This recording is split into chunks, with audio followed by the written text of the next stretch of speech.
Okay, what you're going to do is open up Google Chrome. Once you open up Google Chrome, go to ABC, WordCloud. Go ahead and click on the link. And here you go. You're going to make a word cloud. Hit the triangle, the cloud, and you start typing your words. So we're thinking about things that we associate with school for the entire year. The more you write the same word, the bigger it will appear in your word cloud at the end. Of course, I have to put library and books. And we'll say friends and learning and books and reading. We'll put Miss Eichel. She's pretty important around here, isn't she? And then we'll say books again and learning about fun.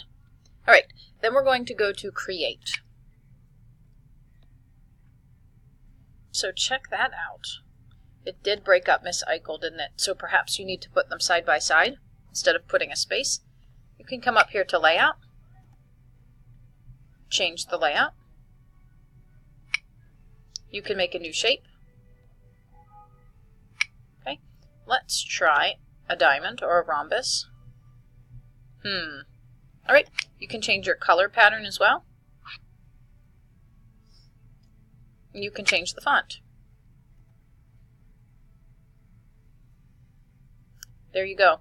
If you want to print this, you have to make sure your words are spelled properly.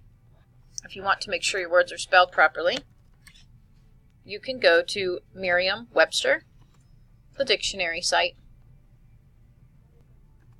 Okay? And then you can type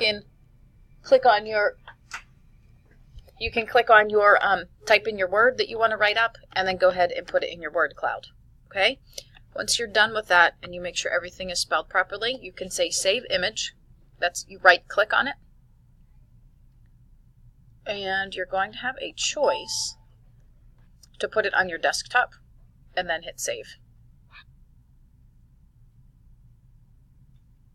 And then what you'll do, I'm not going to show you my desktop, but you will minimize this, go to your desktop, click on it, and you're going to print it to printer 7.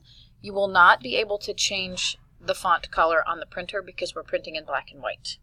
Any questions? Feel free to ask your elbow partner first, and then raise a quiet hand and I'll be happy to help you after that.